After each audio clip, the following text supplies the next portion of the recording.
Right, anyway, one thing I would come back into, because I've got a good angle for someone here, because I've got, believe it or not, I know some things that people don't know that I can talk about in Valorant without having to know the game Valorant. So one that might shock people is this. First of all, if you only follow Valorant, you might be shocked of like Americas, you're probably cynical and think, right, that will probably be like what, 7 NA orgs, and then, yeah, you can have like Leviathan and Fury, a couple of them come in. But why, wait a minute, why are there all these teams? And it isn't, by the way, just that Loud won the champions. That isn't it. Like, I think they would be in anyway. Here's the team that will shock you. It's MIBR, right? You're going to go, who the fuck is MIBR? They're not even at. This is what you have to understand. The Brazilian fan base in Counter-Strike is absurd. Like, famously, you could literally have, I'm not joking, when Na'Vi was the best team in the world, not that long ago, last year, from CIS region, which was the other major region of viewership spike, if you had Na'Vi against MIBR when they had a bad CS team, that would be the match that had the most viewership in the whole tournament. Not like Na'Vi versus like the second best European team in the final. It would be like a round of 16 game between like MIBR or any Brazilian team and then CIS. So essentially, because MIBR the brand, obviously people will notice the Immortals Gaming Club behind them. First of all, they have access to VC where they are in every single franchise league they can be, and they are could be in any they want to be. They could be in them all, CDL, all, OWL, LC, any of them they want. So first of all, they have access to the money. The business side is squared away completely. And then secondly, they want this absurd viewership. They want that, like, if you look how many teams are from South America there, especially from Brazil, there's 3 Brazilian orgs at least. Like, this is just a strategy to get loads of viewership. The problem is that's also where, if you're a fan, the GOUD can't bring that viewership. Like, it doesn't matter how good they are, even if they were the best team. Sorry, there are teams out there that would not keep. So that's not even cynical. It's like you said on Twitter, Gio, I noticed, which is like, you have to also primarily judge the business angle. Like, that's what you're doing. This partnership isn't. What it is. Let's get the best lineup. It's like, let's get the best business partners and then hope they sign the best players. It's not like let's all like hold hands around the circle and think about, like, people's feeling. Like, it is a business. What do people think this is? Like, that's the thing that really got me, irritated the fuck out of me, was that people are like, all they care about is the money. It's like, are you aware of what you're looking at? Like, it's a business made by a massive company. But no, it's true with, like, I mean, Brazil has very impassioned fans, and Valorant's very fortunate in the fact that the Brazilian region is just so happened to be quite fucking good. Yeah. Especially just this early on in the esports. Oh, that's so perfect, by the way, that Loud did win. Like, I even said, if you notice on Twitter, when it got to the last 4 champions, I was like, dude, this is like scripted or something. So you have the Korean team finally breaks through. The Brazilian team's going there. Optic was the best team anyway, and then FPX the best EU team the whole time. Like, this is like someone just set it up to make the game end on that era and come into the partnership. It's like all the storylines are there in it. Yeah. No, it's awesome. Like, I think that's like the cool thing about Valorant, is that a lot of the regions are very balanced, like from an international perspective anyway, which is it makes it so that you can kind of sense the value in a lot of these partnership selections, regardless of whether it's like, oh, 100 Thieves, they're like this huge brand in NA. It's like, well, actually I can look at someone like Furier and I'm like, yeah, I totally see that. It even makes sense if you think about the other regions. Like, for example, the aforementioned year with that story that, like, the Bleed organization or whatever, the one that had Legia that we had on a past episode. By the way, even if they weren't actually going to sign him, that's just called genius PR, because what you've just told the world is we can spend $1 million on a player import, and we potentially will. Like, the fact that you even are able to do that, that's why you're in the league as well. That's why, actually, again, I'm not taking the GOUD or whatever. Like, and I even think that's exciting, because what people are missing is this. There will be some players and teams and cores that maybe it's not the deal they want and it's not the best team, so they will go in the Ascension League and be like, you know what, we'll prove we're really good. Like, potentially those players can also then go to the other regions as well. If they have money, you can bring in some superstar player who's sick of trying to wait to get in with a spot in America, so he can just go for a year into the APAC. Remember, it's still going to be a route to bigger tournaments still. It'll be like the equivalent of being the Korean in League of Legends come to LCS, right?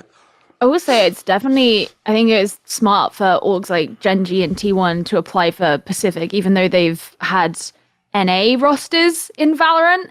Oh yeah, I said this at the start. I said it's completely outrageous to even think you're going to get a chance in NA. It's never going to happen.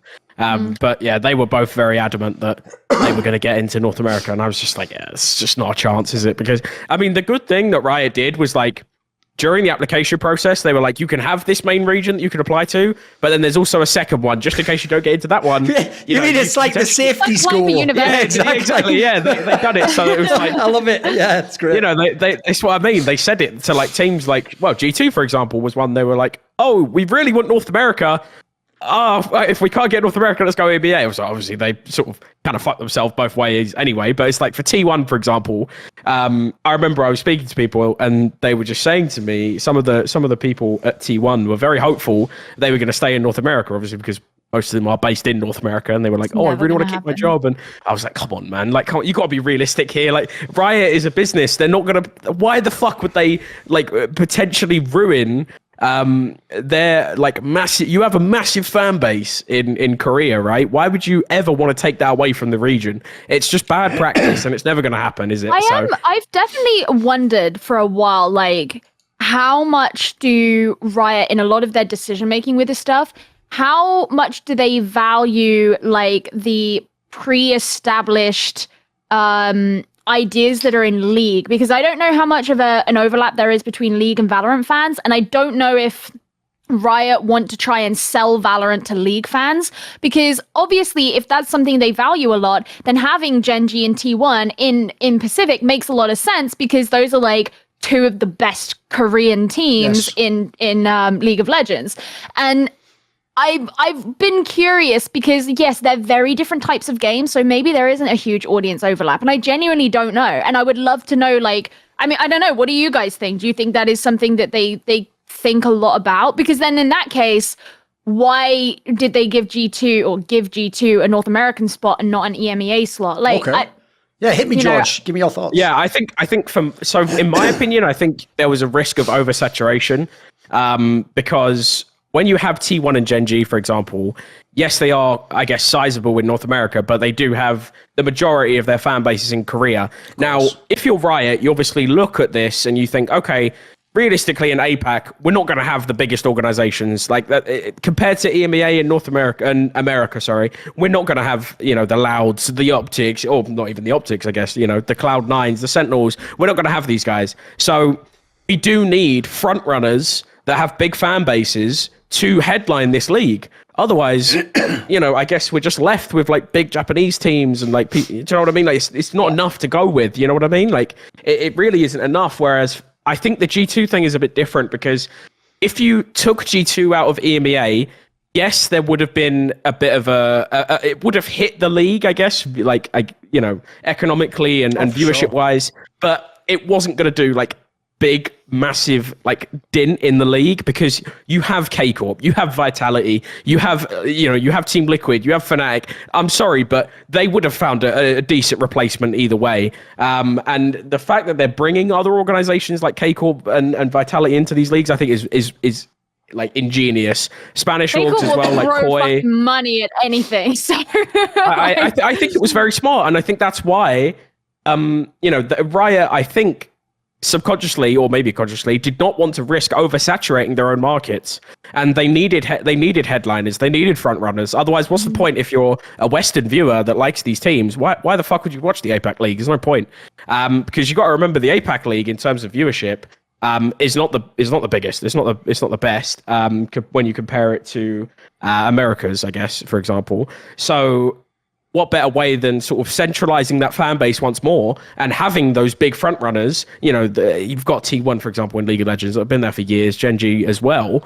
You know, you've got these sort of notable organizations that people already are aware of in the West, and it's like, okay, now it's in APAC. We could potentially get some super teams here, some big funding, you know, some much needed money that APAC doesn't really have compared to Americas. You know what I mean? So I think that was a lot of factors, but I think realistically it does just come down to sort of risking oversaturation in one of the markets when you could have realistically done a better decision elsewhere. And also it comes down to the fact that there just wasn't enough slots in North America. I think, or in the Americas region, sorry. There really wasn't enough slots for how many teams wanted to be in, and Riot needed to choose the right teams. You know, if you're a team that has a very, very, very large fan base in Korea, but then somewhat of a big fan base in North America, like, come on, it's not a hard decision, I guess, to make, really, is it? So I completely understand why they did it, and I think I think I guess there is kind of an overlap, I guess, with like league viewers, but I think it more comes down to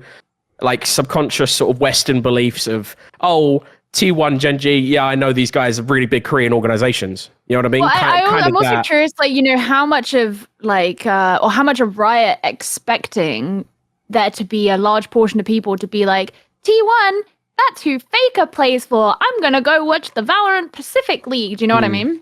Yeah, well, I mean, you know, if you need headliners for an APAC league, yeah, T1 Gen G, 100%. Yeah. You know, I think it's a no-brainer, and I think it's very smart.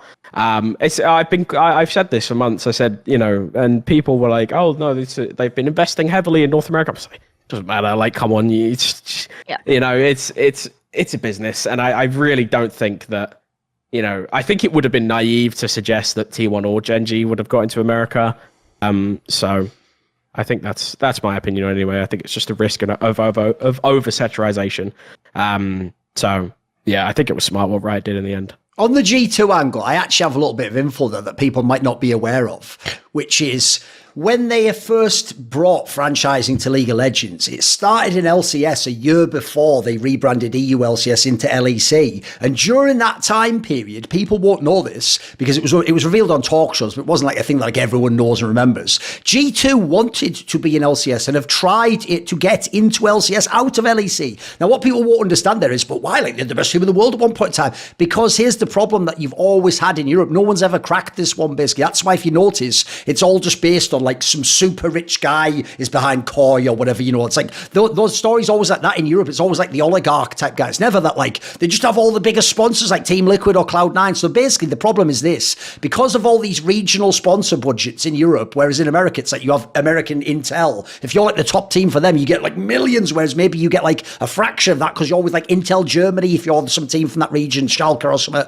or you're G2, maybe you have the Spanish angle and you go with that team. Basically the premise for G2 is they've already sort of overperformed coming from Europe, being able to go up against the massive Team Liquids of the world. So their whole perspective was like, we want out of the kids table and we want on the big one, because people like Carlos were thinking, mate, you put me in NA and let me walk in those rooms and I'll take all their lunch. I'm going to take all their deals. I'm going to scale to the biggest level, because obviously he had these very grand delusions. What's mad is Carlos once told me years ago in an interview, and it sounded mad at the time, and I even thought, like, calm down, mate. But it's now you realise when you see the valuations of these teams, one day this might be real. He famously said, I don't want to be like those teams in Europe where like a football team buys you. Think of like PSG or Schalke or whatever. He goes, I want it to be where I buy Real Madrid one day. And obviously at the time you were like, homie, shut the fuck up. You have a League of Legends team. But like, if you see how it's all scaling up, and that, by the way, how football sort of stalled and they have to just bring in money from next venture. The joke is like, yeah, it's almost like the premise, right? So he's going to have to sell his stocks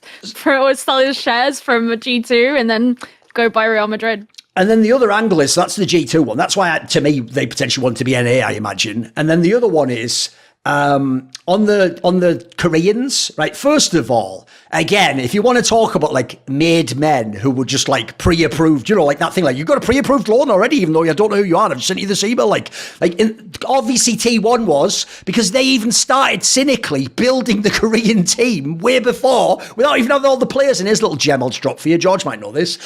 You know, Cloud9 played it off, sort of like, oh, you know, we're going to make some changes and all the. I've heard they had no say in that, and the Koreans were just leaving anyway. And it was one of those ones where it's like they had to just like make it look optically good on the way out. Like, oh no, we actually wanted to pivot to, you know, like more just North America. Yeah, right. They were like your best fucking players. Like some of those people were like the exact player you built around. And then secondly, that's also why it's genius, in my opinion, for these orgs to go to a Pacific region. One, they probably don't even have to compete with the same kind of salaries as these other major regions now, because the game isn't as big. Two, there's only 3 orgs that are in the Pacific region that are huge League of Legends people. There's Gen G, T1 and DRX is the other one, right? Basically, that means there's only 15 slots there. I mean, 18 if you add the subs, right? They have the pick of the litter. All the Koreans they can just take. And if you know how Koreans do think, it's the Korean players, Gio, who are thinking like you're saying about Faker. A Korean player, it doesn't matter that T1 isn't like the best team in Valorant. They are really thinking like, You mean I can be in the same org as Faker? I can be in the org that Boxer was in. That's real. Like, that is a big deal to Koreans. Like, that alone would be a reason to stay. And if you don't know, Koreans actually are notoriously loyal in that regard, as in,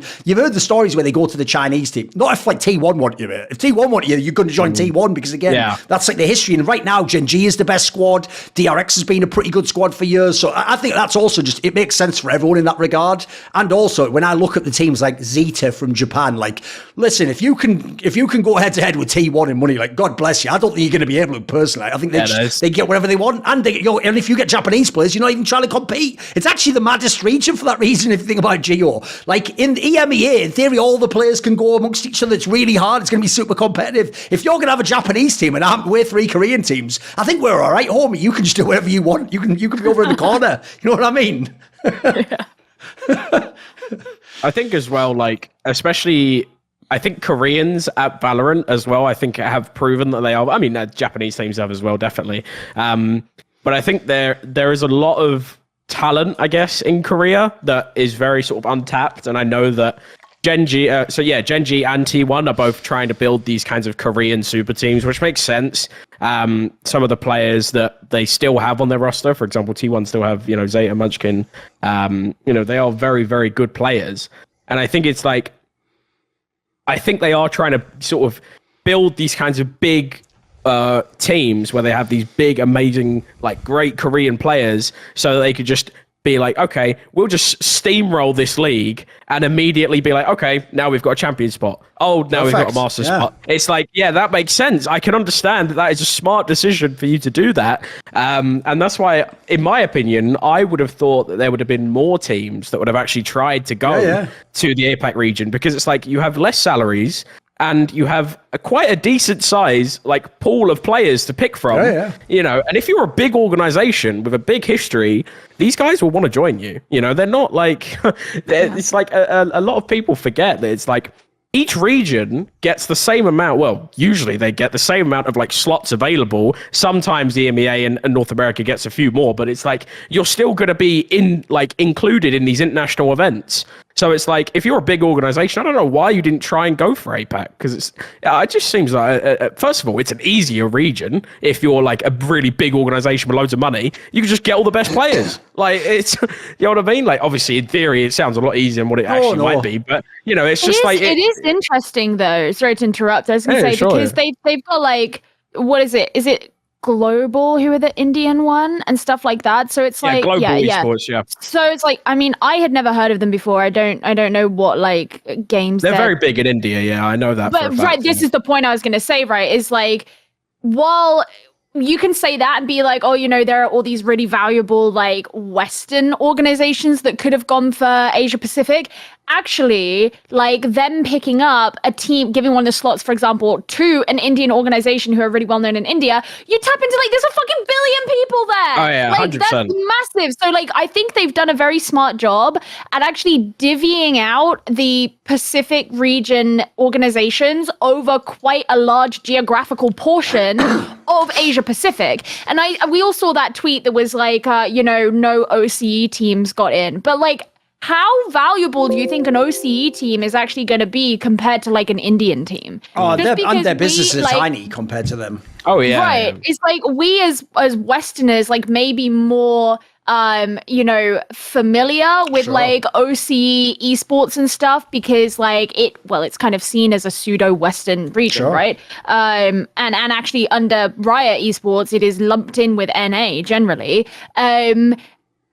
But like, when you actually consider the value that these organizations bring to the parts of the world that they're representing, there's way more in that, and there's probably significantly more money as well. It really actually does not surprise me that there is no OCE orgs in it, because like, what do you think OCE are gonna give to the league compared to like some really popular like Indian org, or like I don't know, you've got like Singaporean, you've got Thai, you've got like all of these different ones here. It just covers such a wide spread.